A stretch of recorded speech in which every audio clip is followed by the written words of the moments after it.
২০ বছর পর চতুর্থবার সরকার গঠন করতে যাচ্ছে বিএনপি, প্রথমবার বিদ্রোহী দলে জামায়াত। এদিকে নিরপেক্ষ নির্বাচনে আমরা সর্বোচ্চ চেষ্টা করেছি বলেন ইসি সানাউল্লাহ। অন্যদিকে ২৯৭ আসনের আনুষ্ঠানিক ফল ঘোষণা এবং আগামী সরকারের বড় চ্যালেঞ্জ অর্থনীতি ও আইন শৃঙ্খলা বলেন মির্জা ফখরুল ইসলাম। এতক্ষণ শুনছিলেন শিরোনাম, এবার জানিয়ে বিস্তারিত। ত্রয়োদশ জাতীয় সংসদ নির্বাচনে নিরস্কর সংখ্যাগরিষ্ঠ অর্জন করে দীর্ঘ ২০ বছর পর চতুর্থবারের মতো সরকার গঠন করতে যাচ্ছে বাংলাদেশ জাতীয়বাদী দল বিএনপি। ২৯৭ আসনে আনুষ্ঠানিক ফলাফল ঘোষণা করছে নির্বাচন কমিশন।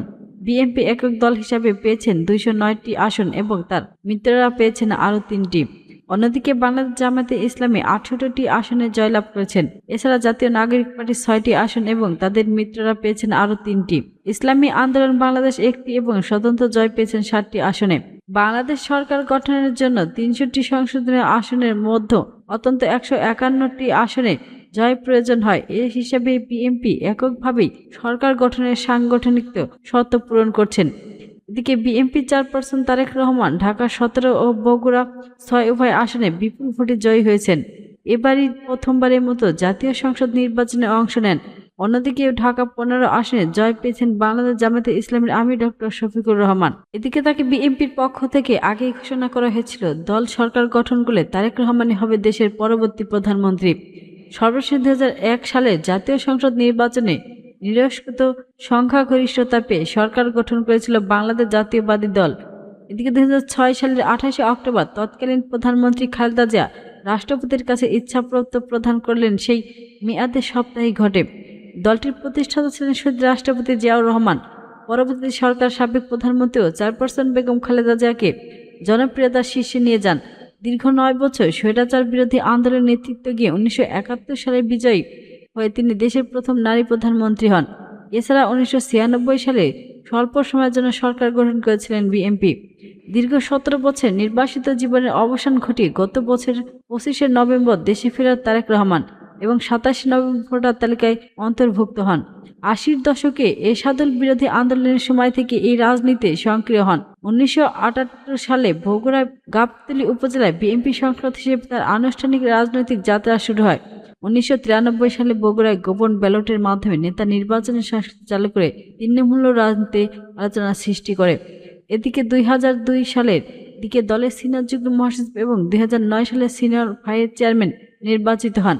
২০১৮ সালে খালেদা জিয়া কারাদণ্ডিত হওয়ার পর ভারপ্রাপ্ত চেয়ারম্যান দায়িত্ব গ্রহণ করেন। তার আওয়ামী লীগের সরকারের বিরুদ্ধে যুগপত্র আন্দোলনের নেতৃত্ব দেন।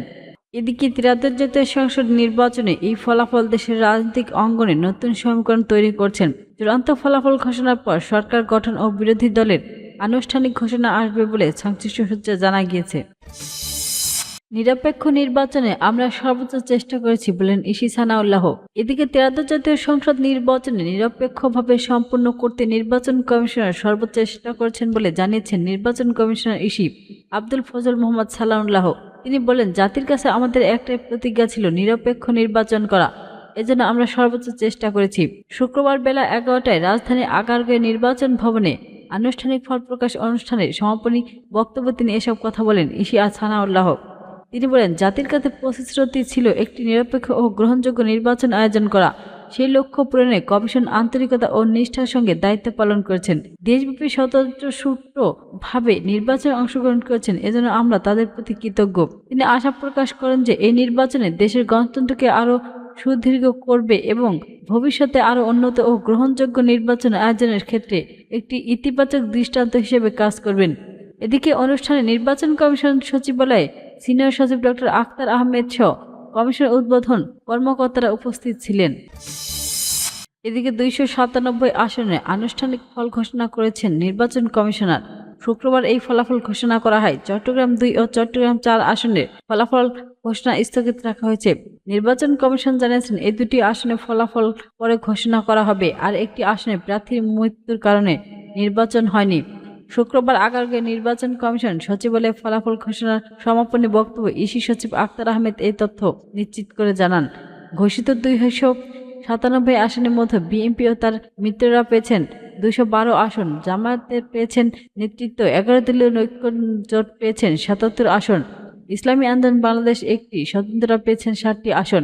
বিএনপি একক দল হিসেবে পেয়েছেন 209টি আসন, জামায়াতে ইসলামী পেয়েছেন 68টি আসন, জাতীয় নাগরিক পার্টি 6টি, বাংলাদেশ খেলাফত মজলিস 2টি, খেলাফত মজলিস 1টি, বাংলাদেশ জাতীয় পার্টি বিজেপি 1টি, গণসংহতি আন্দোলন 1টি, গণ অধিকার পরিষদ 1টি আসন পেয়েছেন।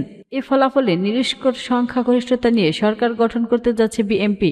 কার্যক্রম নিষিদ্ধ থাকা আওয়ামী লীগ দ্বাদশ জাতীয় সংসদ নির্বাচনে জয়ী হয়ে দীর্ঘ 2 দশক পর ক্ষমতায় ফিরছেন দলটি। এদিকে আখতার আহমেদ জানান, নির্বাচনে মোট ভোট দিয়েছেন 59.44% ভোটার, আর ভোট গ্রহণ নিয়েছেন 60.26%। এর মধ্যে হ্যাঁ ভোট পড়েছে 4,80,74,429 এবং না ভোট পেয়েছেন 2,25,65,627টি। তিনি আরও বলেন, 299টি আসনে গণভোট গণনা করা হয়েছে। চট্টগ্রাম 2টি আসনে ফলাফল আদালতের স্থগিতাদেশে থাকায় সেখানকার প্রার্থীদের ভোট হিসেবে করা হয়নি। তার আদালতের বাধা না থাকায় সেখানকার গণভোটের হিসাব করা হয়েছে। তার একটি আসন নির্বাচন হয়নি। আইন শৃঙ্খলা রক্ষার, দুর্নীতি নিয়ন্ত্রণ এবং অর্থনীতি সচল করায় আগামী সরকারের মধ্যে প্রধান চ্যালেঞ্জ বলে মন্তব্য করেছেন বিএনপির মহাসচিব মির্জা ফখরুল ইসলাম আলমগীর। তিনি বলেছেন, সবচেয়ে বড় চ্যালেঞ্জ হচ্ছে অর্থনীতি সচল করা, আইন শৃঙ্খলা পরিস্থিতি নিয়ন্ত্রণে রাখা, ন্যায় বিচার প্রতিষ্ঠা করা এবং দুর্নীতি কঠোরভাবে নিয়ন্ত্রণ করা। শুক্রবার বিকালে রাজধানী হযরত শাহজালাল আন্তর্জাতিক বিমানবন্দরে সাংবাদিকদের এক প্রশ্নের জবাবে তিনি এসব কথা বলেন।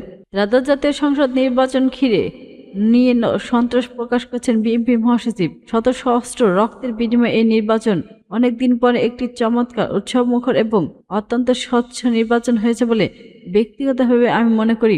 আমি মুগ্ধ। নির্বাচনে মির্জা ফখরুল ইসলাম বলেন, এই নির্বাচনে যেমন অন্যতম আনন্দময় তেমনি একই সঙ্গে বিদায়ময়, কারণ আমাদের দলের প্রত্যয় চেয়ারম্যান বেগম খালেদা জিয়া এই মুহূর্তে বিজয় দেখতে পেতে যাচ্ছেন না। এদিকে গণতান্ত্রিক ভবিষ্যৎ প্রসঙ্গে তিনি বলেন, নির্বাচনের এই ধারা যদি আমরা অব্যাহত রাখতে পারি তবে গণতন্ত্রের ধারাবাহিকতা রক্ষা করা সম্ভব হবে।